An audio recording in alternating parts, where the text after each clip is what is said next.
In this unit, I want to cover Vehicle Registration Services, what is commonly referred to as VRS, and I also want to show you how to complete titles as a licensed motor vehicle dealer.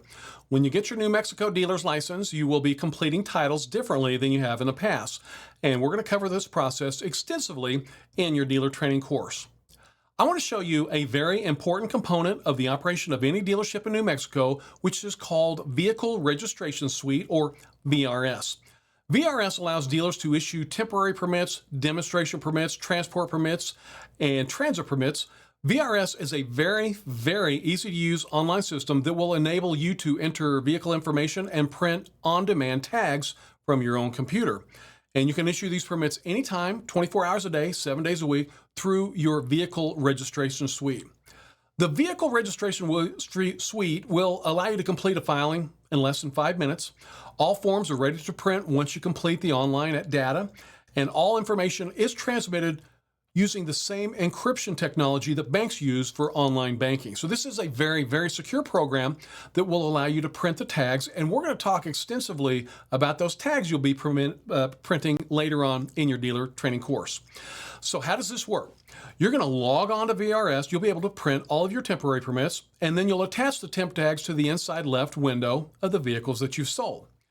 So we're going to get started, and by the way, you do need to have your driver's license before you can register, and you're going to easily register right through the Taxation and Revenue Department, as you see right here. So you're going to go ahead and create your account, or if you've already got that TRD account, go ahead and click on the new existing users. So after that, you are going to register for your account, and this is going to verify your email real quickly here. And by the way, if you ever have any questions, you can call them directly, 888-660-3468. And then when we are going to go through a verification process, as you see right here, and this will show you that your account has been verified. And now at that time, you're going to be able to officially go to the registration suite page and register for VRS. So you're going to click first on the register here button like you see, and you can click on the Auto Dealer and Title Services TSC form as you see right there. And then you can also scroll down and download the agreement number 1, which I'll show you how to do right now.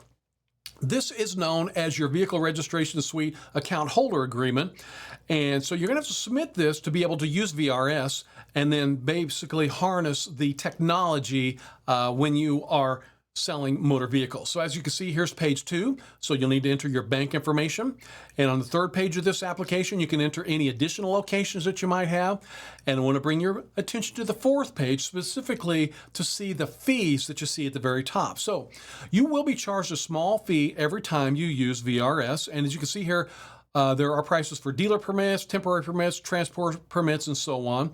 And so we will cover those permits extensively later on in the course. But as soon as you get your license, you definitely need to register for VRS. And you'll need to sign that form. And you know, if you are an auto recycler, then you would select that corresponding form instead. So next, we're going to download what is called your agreement addendum. So this needs to be completed as well. So you can enter your address and all of your contact information. And I want you to be aware that you can download these documents at the NewMexicoDealer.com website. Just easily scroll down on any page where it says New Mexico Dealer Forms. So hopefully that'll help you when it comes time to actually download these forms. So we've got a whole list of the forms that you're going to use, including your Auto Dealer Title Service Company application and your VRS Account Agreement Addendum. So you need both of those documents. So once you've done that and completed those, you can go right back and register. And if you ever want to read some PDF copies of state statutes, you can click that little button right there that says download a copy of statutes that relate to your temporary permits. So if you ever have any questions on temporary permits, you can click that little box right there and read the state laws regarding temporary permit statutes, as you can see right here. Now, after you've completed those documents, you need to mail them to create your VRS account. So you need to mail those to Tyler, New Mexico, and that's going to be at 121 Sandoval, Suite 300 in Santa Fe, 87501. So before you do this, remember you have to have your VRS account holder agreement, your addendum number 1, and you'll also need a copy of your dealer's license. So in order to use VRS, you need to make sure and mail those 3 documents to Tyler, New Mexico, so you'll be able to use that system. Here's some really good information for you. If you ever have any questions whatsoever about VRS, you can call Tyler, New Mexico. They're Tyler Technologies at 505-902-8307. That's a number you might want to jot down if you have any questions about how to register for VRS. Or if you ever need to find them, you can just go to your favorite search engine and you can enter their contact information as well. Next, I want to show you how to complete titles as a licensed motor vehicle dealer. This is a very important part of the course. I do believe there are going to be times where it's just you and one customer doing the paperwork for a transaction. And your customer is going to expect you, as a licensed New Mexico dealer, to know how to complete a title. So we are going to spend a little time on this because you need to know how to complete a title as a licensed motor vehicle dealer. And as a licensed motor vehicle dealer, you're going to complete a title a little bit differently than you have in the past. I'm assuming that you're already aware of this, but the only party that can legally purchase a vehicle and resell it without paying motor vehicle excise tax is a licensed motor vehicle dealer. So when you get your dealer's license, you're legally able to buy a vehicle and then turn around and resell it without paying the motor vehicle excise tax. However, there are people who want to buy and sell vehicles illegally without paying that tax. Many folks don't want to go through the legal steps that you're going through to get your legal dealer's license, and they just want to buy a vehicle and sell it illegally without paying the sales tax. And I want to show you how to avoid these illegal transactions when you're buying a vehicle from an individual. You want to make sure you never acquire a vehicle with what is called a blank title, like you see on the screen right here. This is a blank title. The person who's attempting to sell you this vehicle has asked the previous owner to just sign and print their name, but they have illegally left all the buyer's information blank. The title that you see right here is illegal in all 50 states. The person trying to sell you the vehicle is trying to act as a dealer without a dealer's license. So you can never possess a title that's been signed by the seller and all the buyer's information has been left blank. This title is illegal. So how do you avoid this title? It's actually quite easy. Whenever you're buying a vehicle from an individual, just ask that person if the title is in their name. Ask them if the title's in their name. If they say yes, that's excellent. Go ahead and go make that buy. However, many times a person might, when you ask a person if the title's in their name, they might say something like, well, no, I bought it from a coworker a couple of months ago. She signed the back, and you can just come on over here and buy it from me. That's the title I just showed you, which is called blank, open, or skipped.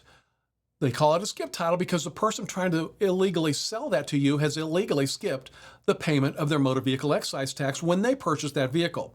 They're acting as a dealer without a dealer's license. So always ask the person that you're buying a vehicle from if the title is in their name. And by the way, you'll never buy one of these vehicles with a blank title at a dealer auction.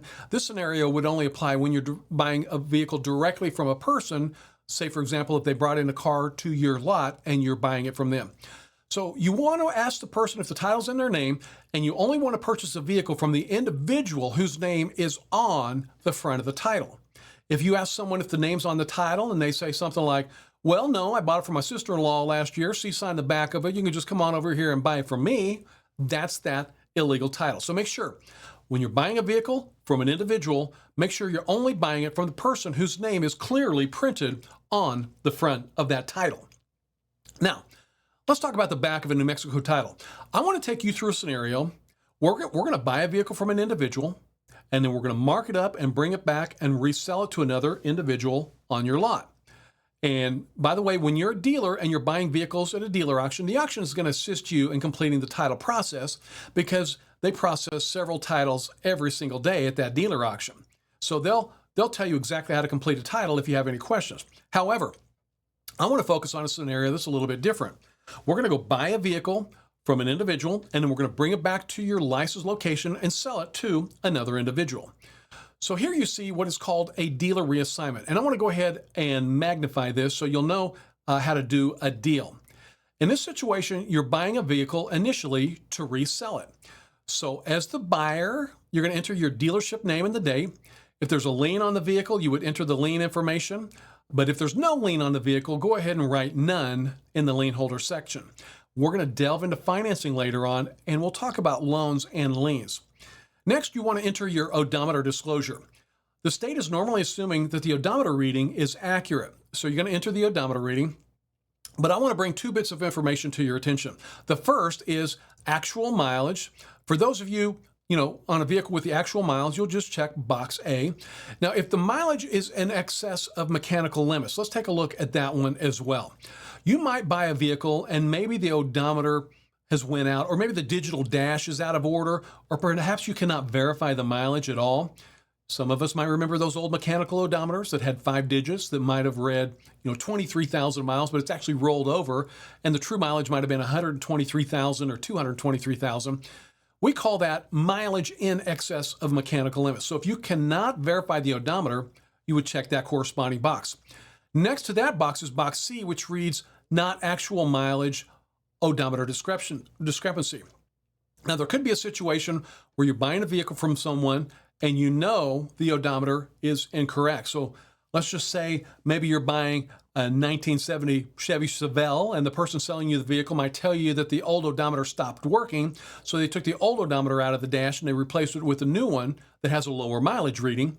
That's what we call an odometer discrepancy. So no matter what, when there's an incorrect odometer reading or a discrepancy, you're going to check box C, which reads not actual mileage, odometer discrepancy. I'm also going to show you an odometer disclosure statement here in just a little while. Next, you'll enter the name of your dealership or one of your dealership authorized agents. If you have a salesperson signing this for you, they can sign their name as well. If you're buying the vehicle as the owner, then you're going to print your name as well. Now that you have the back of the title completed, we're going to bring that vehicle back to our dealership and we're going to mark it up and sell it on the same title. So we bought the vehicle, now we're going to resell it. You do not have to submit this title and get a new title.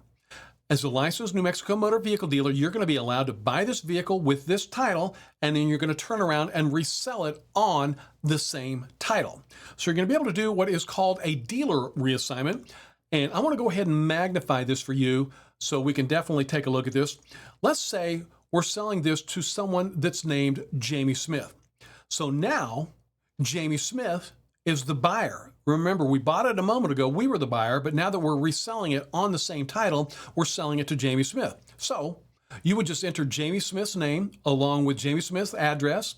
You would enter your dealership name and a signature of you or an agent, whoever's completing the title for you. And then finally, you would sign all the buyer's information as well.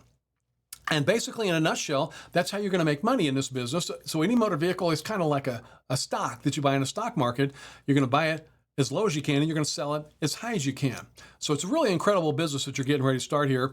And as you can see here on the back of a title, there are other reassignments. And most titles, including the state of New Mexico's, allow multiple reassignments. So a lot of times when you get into this industry, you're going to realize that a vehicle that you purchase has already been bought and sold by other dealers. For example, one dealer might buy it directly from an individual, and maybe they took it to the nearest dealer auction to sell the next week. Maybe another dealer bought it from that second auction because they know a dealer auction across the city is going quite a bit higher, and they might go ahead and buy a vehicle at one dealer auction and take it over to another dealer auction, and they would do another assignment. So as you can see here, you've got several assignments. Here's the fourth assignment like you see, and then here you see the fifth assignment. So a lot of times you may acquire a vehicle that's been bought and sold by multiple dealers. Now, once you have done that, then you're basically going to have what is called a full title. And so at that time, you would need to get a new title. I hope that you're finding this information very, very helpful. If you would like to review this unit, you can just go to NewMexicoDealer.com, click on videos, and scroll right down there to the VRS and titling section.